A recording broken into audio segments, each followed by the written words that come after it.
Understanding the phrase, wiped out.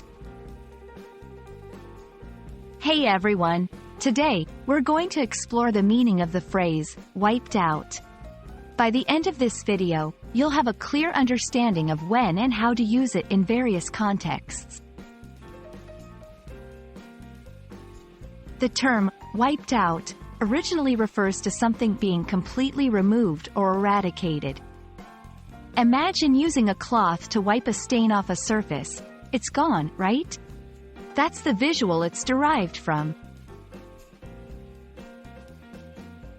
In daily conversations, wiped out is often used figuratively. Here are some common ways people use it. 1. Exhaustion. I am completely wiped out after that workout. In this context, it means being very tired or exhausted. 2. Financial loss. The stock market crash wiped out many investors. This means that they lost a lot of money. 3. Elimination. The team was wiped out in the first round of the tournament. This suggests that the team was defeated decisively. Understanding synonyms can help clarify a phrase's meaning.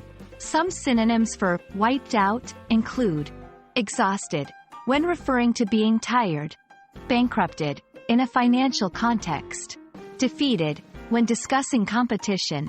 Remember, the context in which wiped out is used will often help determine its specific meaning. Let's see a few more examples to solidify our understanding. 1. After the whole day of hiking, Sarah was wiped out. 2. The hurricane wiped out several homes along the coast.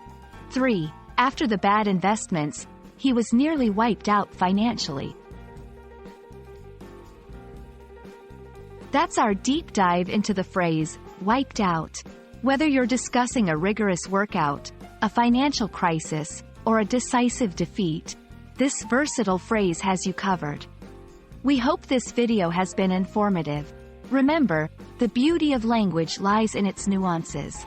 Happy learning!